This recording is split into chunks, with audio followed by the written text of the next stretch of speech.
Hey, Hey Aaron, how you doing, man? good. I feel like your first minute was misleading people, though. Well, yeah, it was a little bit of I got to work that out. This is episode number 1. We got to work out the bugs, I I love think. it. I think Yeah. this is. I love your production quality here. Really good. And I just see that you named me Overlord. Nice. I don't know if Really that was I don't know if that was me. okay. What in the heck is going on? What are we doing here? Well, I think we're about to put me on the spot to configure stuff on the fly with folks. Yeah. Isn't that what a gift I've given you? There's no net. Like you got to do this tech stuff and just do it live. I There's think no don't you have a slogan for us? It's like building stuff and things and securing it. I think it's build some stuff and secure the things. That's right. Yeah, Yeah. I think is our tagline. We have the marketing department of Quick and Shaver. Spent some extensive time and market tested that, and here we go. It really resonated with the dads.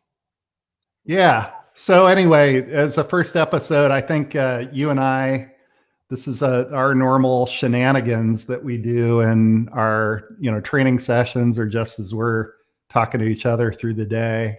But we decided to bring our shenanigans to a bunch of other people and play around with some technology and show people how to build stuff and secure things. Right? Sound like a plan? Yeah, I like. Do I get to comment here? Yeah, please. Oh, okay. Yeah, I like this because we spend so much time talking about like theory crafting around security and product documentation, and it gets real old. And I like to get my hands dirty and make stuff work and then break it. And then other people ask lots of questions. And so I think it's going to be great because people can do some of this themselves later. I agree. This is sort of put your money where your mouth is, or less talk, more do, more show. Prove it. Cool. Well, you talked about our phenomenal production values. I have our little recurring video that will break up this us chit chatting part with the with the doing the stuff. So here we go. Hang on tight. Okay. This All right, is our intro. Our intro video rolls next.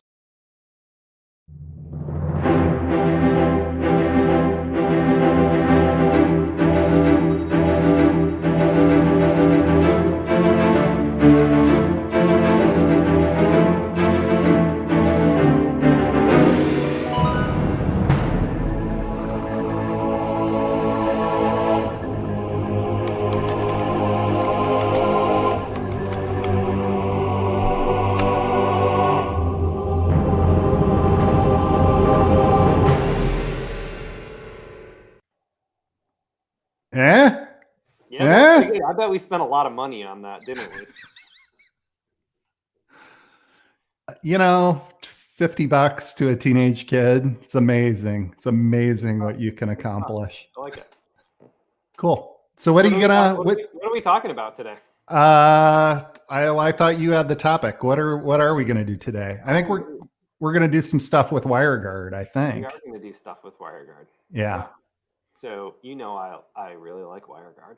So today we're gonna build a Wireguard server, and we're gonna build a Wireguard client on an ARM chipset on a NanoPi, and we're gonna connect the two together and do a little performance testing and some other things on it. I don't think you can do that in 20 more minutes. I defy you to do that in 20 minutes.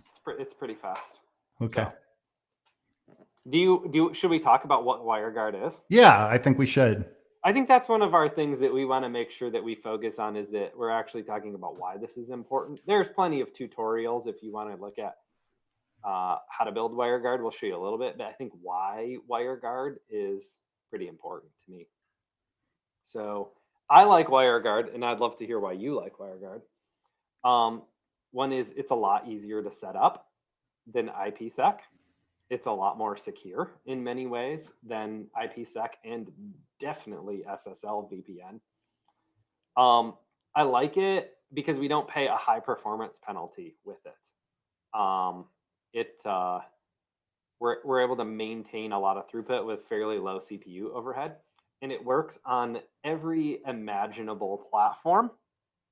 So we've got clients for Android, for iPhone, for Mac, for Linux, for Windows, for ARM and AMD Intel platforms. There's a few other emerging as well. But the other thing that I think it's important for all of us as security professionals, why we should know about WireGuard, is because it's becoming the de facto standard for encrypting OT and IoT devices in software. So that'll be important. Yeah, I mean, you hit a lot of mine.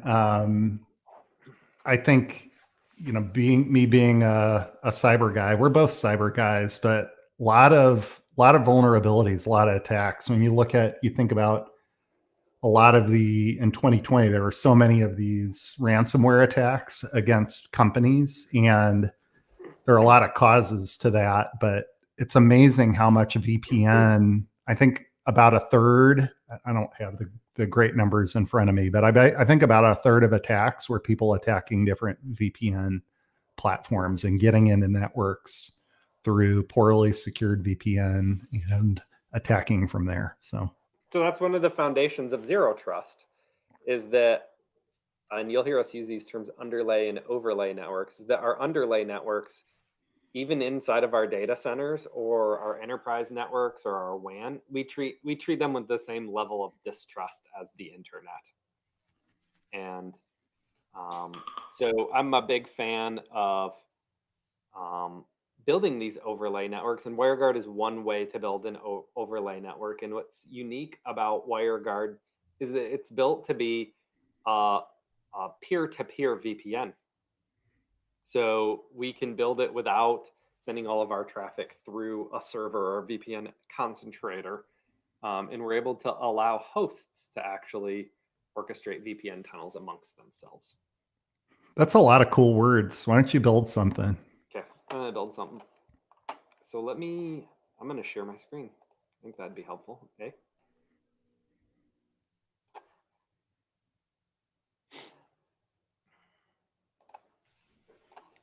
Overlord joined. I trust that you can see my screen now. You can when I put it on the stream. There we go. So I've got a WireGuard server that I'm building here in GCP. And Google Cloud Platform, it looks like to me. Yeah, it is Google Cloud Platform. And it's a pretty basic VM. I'm running Ubuntu 20.04 on a VM with 2 vCPUs and 2 gigs of RAM and 10 gigs of storage. And I've got a VNet built. If you guys aren't familiar with GCP, we'll probably do a different little tutorial on that at some point. But I have a VNet built, and really what we're looking at here is we only have one port open for WireGuard VPN, and we're allowing it from all IP addresses right now because we're building like and we've chosen port 51820, which is the default WireGuard port, but you can run it on any UDP port. In fact, we've been fiddling around with masking WireGuard traffic as real-time streaming protocol, as DNS traffic. There's a whole bunch of cool, fun stuff that you can do with it. But now you're using GCP, and I know about your great love of the Google Cloud Platform, but this isn't like proprietary to that. We could build this on an Amazon AWS server instance, or good. We could do this in Azure, right? We can do this anywhere. You can do it on Windows. You can do it really on anything you want. I prefer to do it on Ubuntu because I like Ubuntu, and I'm doing it on Google because I like GCP. And it runs on a lot of different platforms, but you can use you can use Windows as your server. You can use Windows as your client. These things that we're going to do here will work on the WireGuard client on your Android phone. I love it on Android and iOS because if you want to secure your mobile devices, the roaming between your LTE network and your Wi-Fi network that your phone attaches to is muy bueno. Usually we can fail over in less than a second between those links. So I've got a Nano Pi, and if you're not familiar with those, these just are very low cost. I've got 2 of them here, just little guys like this, and we like them. These are the same chipset, but one's in like a hardened case and one's in a little cheaper case here. And these guys happen to be 2-core, 2 gigahertz ARM processor and a gig of RAM, which is kind of fun. But I also have like a bigger version of it here that is NanoPi R4S. That was an R2S, and this guy is still 2 cores, but it's 4 gigs of RAM too, so we can do a lot with that. But So these are like Raspberry Pis that a lot of people are real familiar with, but the big difference, steroids a little bit. Yeah, the Raspberry Pis only have 1 Ethernet port on them, right? Yeah, so this allows me to do some other magical things that we won't get into today, but we will at some point, about how to do stretch VXLANs across them and other magical goodness. So let's go ahead and set up and install the server. So I'm running Ubuntu 2004, and I've already done an apt update, upgrade, and I've installed a couple of net tools on it. But I'm going to take you from the point of installing WireGuard here, which is pretty easy. So we're just going to install the WireGuard package. And you didn't have to add any for folks that know Linux, you didn't have to add any special repository or anything. It's a mainstream package, right? It's part of the main branches. You don't have to add any special repository. And in fact, in some kernels, the WireGuard's included now. So then what we're going to do here is, so we have the WG command. So you can see here that WireGuard's our new command. I'm going to do this as a super user, but we're going to generate a public and private key now, because this is all about WireGuard uses asymmetric keys, so public and private keys, and it does it bidirectionally. So the client, both clients, in this case, the client and the server, both have the keys that we're going to run. And you can see here that when I ran this, it generated the private key to this location. Hey, can you do me a favor, Aaron? Yeah. Down at the bottom of your screen where it says share. Hang on, I got to go back. Yep. Click the little caret. And do you see share in 1080? I don't have that anywhere. The I little just have stop sharing. Sorry. No, it's okay. It's just a little fuzzy. I can work on that for next time. Yeah, no problem. Okay. I don't think I can zoom in on these either. So we can post these commands. All right. So I've generated my public key, which is right here, and I'm gonna copy that and throw it into a spreadsheet. So I have my public key for my server, and you guys can't see that screen. Now what I'm gonna do is I'm gonna run another command so that it will show me what my private key is. You can see right here, I'm telling it to just concatenate my private key, and you can see that guy showed up there as well. So I'm going to take that and copy it and save that as my private key. And that's your private key for the server, you said? That's the server side private key. Yep. So the server's the only one that's going to know its private key. Will share its public key with all the clients, and it will use that private key to decrypt the traffic that's being sent to it. We will share its public key with all the clients, and the clients will use its public key to encrypt the traffic they send to the server. The server will then use the private key to decrypt it. It feels like a good thing. The screen's fuzzy. If like you wouldn't want to be sharing your server private key on the internet with people normally, right? That is correct. But I am also going to pooch all of this as soon as we're done. So good plan. All right, so what we're going to do next is use that key information, and I'm going to populate it into a little template here. But we're going to create a config file that sets up the relationship between the client and the server. And it's pretty straightforward. Let me do that here. I don't know if you want to tell a funny story while I do this, Brian. Oh, I don't know any funny stories. You don't have any funny stories? Usually you're like on the ball for a dad joke. Well, here's my funny personal story, which was that has nothing to do with any of this, but it's in the dad joke category. It's dad joke related.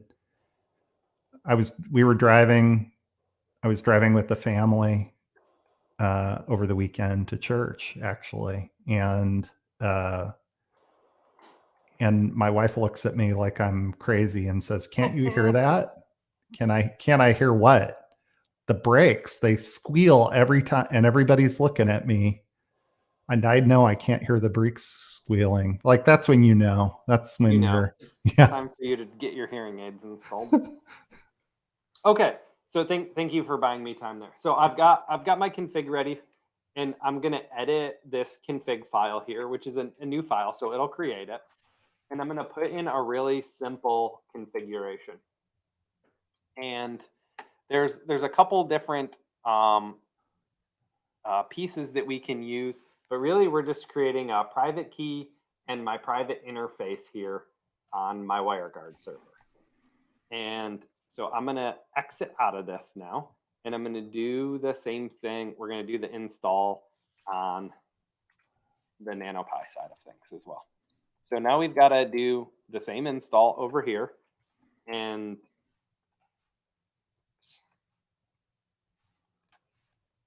we'll set up the client real quick.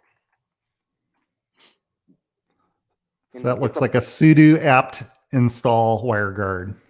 Yep, it's a pretty simple setup.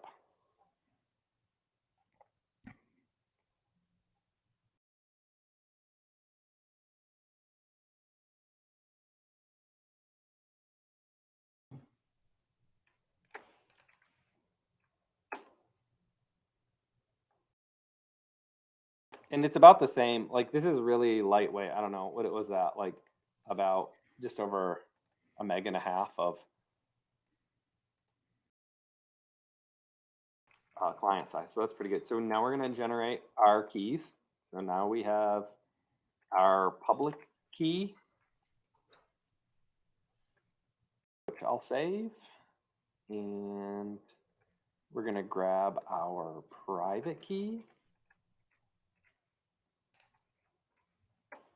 So I've got that guy now. And I'm going to save that. And now I'm going to load a config for the client side as well. And this one's going to be a little bit different than what was on the server side of things.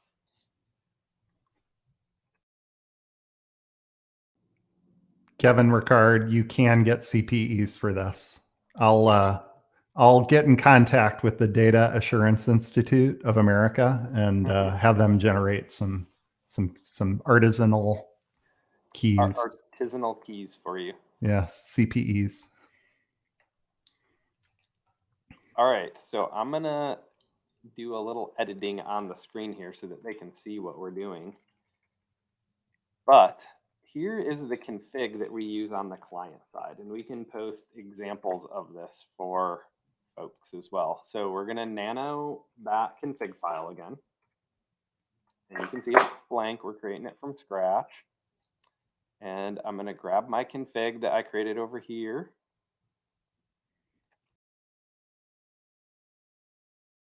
So this is a little different. This is the private key of the client that we have. And so that's your little NanoPi on the left. Yep. And it's IP address that I want it to have on the network. So if we go back into this one over here, we created the server as 172.16.0.1. We're going to be 101 for the first client. And I have the public key of the server in the peer that it's making. And here I'm going to tell it the endpoint that I want it to connect to. So I'm going to go grab the public IP address of the server inside of GCP. We'll get that in a second here. And then you can see I'm telling it what networks to allow. And so if I make this 0.0.0.0/0, it's going to be a full tunnel and send everything. Everything coming out of your client will go through this VPN server. And so right now we're doing split tunnel. When we do it, in a lot of cases, we're doing full tunnel mode. And that way you can make sure that all your traffic from your mobile device or your laptop is running through your enterprise security or through your firewall or wherever you want to route that to. All right, so let's put in the IP here. So this is going to be our public IP. So that's cool. So you can see here, we have the local credentials. We have the peer. We're going to add the peer on the server side, but we're going to do it via command line. And then we'll see if this works or if I messed it all up.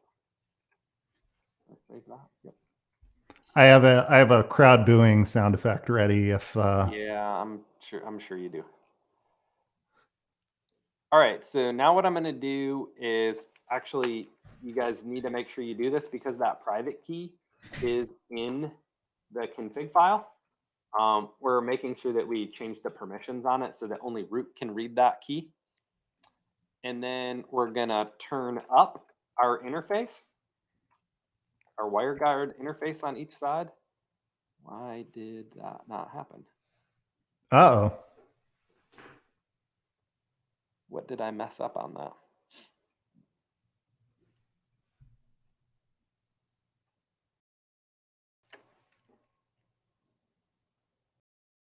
That's first for me.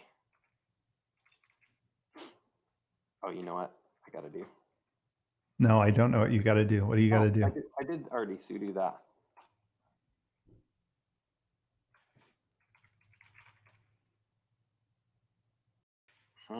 Okay, well, we may have to troubleshoot that for a minute. Let me turn up the server side.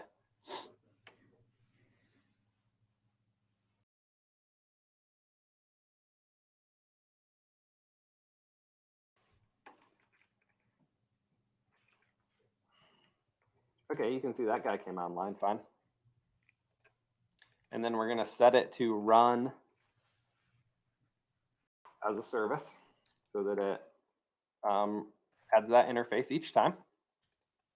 And then we're going to add our client to the server. And so I need the public key of the client. And then we just issue a command at the command line and it will add that peer.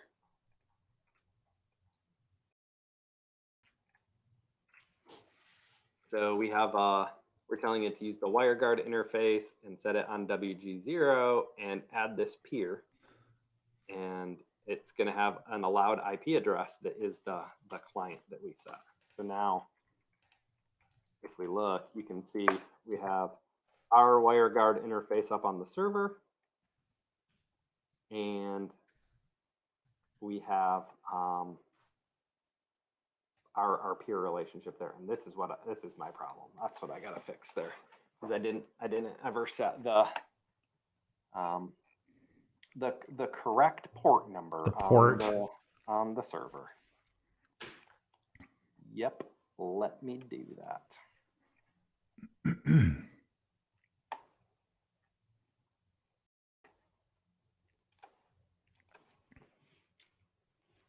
So there are other VPN technology. I mean, we talked about some of the security differences, but there are other VPN technologies in Linux or open source. So there's like OpenVPN and stuff like this. How does this compare to setting up OpenVPN in your extensive experience? Well, for me, this is a lot easier than setting up OpenVPN, especially because it does a really nice job at NAT traversal. And so that makes it way easier because, you know, you and I have both run this through quite a few different firewalls. and the it does a super nice job at poking holes out through firewalls, through, if you're at Wendy's or wherever you're at, of being able to find its way to the other clients. And so I think that's one of the big selling points for me. But obviously, I'm screwing up the interface here a little bit. So let me look at my config again. I don't know. What about in your experience? What's the big diff for you? Yeah, I mean, your Jedi Knight skills on Linux far exceed mine, but I've tried like years ago to do OpenVPN, and I'm big enough to admit that I don't think I ever succeeded. Like, there's a lot of complexity. Like you said, there's a lot of, you got to get all the firewall rules just right between here and there. And as we played with it, despite, some of these, whatever config challenge you're facing here, I'm almost there. I'm almost back with the right config. yeah, it just works when you've got it's a little short config on both sides, and it just works. Yep. The keeping track is, I've done this where I get messed up keeping track. There are 4 keys to keep track of. Your server's got a private key that only it knows, and a public key that gives out to the clients, and the clients have a private key that only they know, and a public key that you got to get to the server. So there's a little bit of, for folks, it's not super simple, at least at the level of, well, I got to get those keys back and forth. If you had to deploy thousands of these, you'd have to come up with a system of moving the keys around. Yeah. But that's something that I think is being established in a lot of organizations. Yeah. Or a lot of developers are trying to build orchestration tools for this, but that is yet to come. So right. I think it's the manual configurations right now that probably detract people from this. But I've done it both ways, by the way. I built it by hand, artisanal. Which way do I say that? I think artisanal's right. Artisanal. I built it artisanal by hand, my WireGuard connections, but there's also this package called PiVPN. Have you seen that? I have not messed with that yet. Yeah, there's a website, PiVPN. I mean, if you Google search that, where they have a little script you run, and it sets up a whole, like, I will generate all of the keys for you. I will create a client for you. It's just a command line option, including, like, if you want to have an iPhone client or an Android client, it'll generate a little QR code that you can just, you can scan the QR code. You can scan the QR code, and that sets up your client through the app, actually. So I've cheated a little bit. I've used that before too, to set it up, and it's kind of stupid easy. Well, I think I have a key issue here, and that's why it's failing. So I didn't successfully do it in 30 minutes. So I'll have to practice that a little bit. Oh. You're the worst. You're the worst. I feel like that's going to happen occasionally with us, that we're going to have some sad trombone. It's like, no net. Will they succeed or will they fail? I mean, I think we can be honest. We kind of succeeded in talking about some stuff, but I don't think we succeeded in building some stuff today. I don't think we did succeed in building it either. Now, what I could have done is just run my shell script that builds it all, but that wouldn't be very educational. So yeah, could have run your PiVPN script like I do. I'm just shocked he got out of Nano.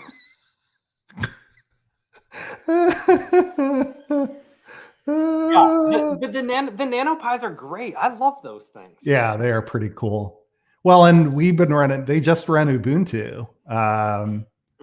Yeah, that Armbian, fun fact, and because we'll be showing this later on some other projects, that it's just, there's a Ubuntu distribution, Armbian, that it's just plain old. It's just good. It's just yummy goodness. Yeah. Yep. So Can you do it like a cooking show and just have the finished product at the end? Yes. Yes, we can. But I think the point was to see me screw up building WireGuard on the spot. I do love it that once you get it up and working, and I think I'm probably like 2 commands away from getting it working. Like that's really all there is to setting it up, is make sure that you have the UDP port open on whatever end is the server, so that it can have communications originated towards it. The NanoPi on my end doesn't need any ports open on the firewall. So because it's going to use the stateful nature of the firewall, and it's going to initiate an outbound UDP call, set up that session, and then the tunnel traffic coming back is going to work. So, but I do really love it for remote access and on mobile devices. yeah, it's pretty cool. Like what we would call Road Warrior VPN. I've seen like a lot of people, if you don't have, I mean, you could use this in corporate VPN, but just we're living in a world for good security. If you're in that Wendy's or coffee shop, you should probably be over a VPN. And if you're accessing anything, who knows what's on that network with you. And so VPN, getting you into a known trusted network. There are VPN services, but you could set this up. I have one I just set up earlier today. Mine works. But I have many working WireGuard now. I know. All good. But yeah, that's all good. Cool. All right. Well, we didn't build some stuff, but next time we get together next week. What's our next subject that we're going to go through? I don't know. I'd love to see some recommendations, or I put up somewhere here. I had a topic. We had a whole list of things. I had a whole list of topics, and I'm bringing it up if it'll ever load here. I really want to work on LoRaWAN and Amazon Sidewalk. Well, if we just go based on what was next on our list, we could do endpoint inventory and security profiling with Wazoo. Oh, okay. How do you feel about that?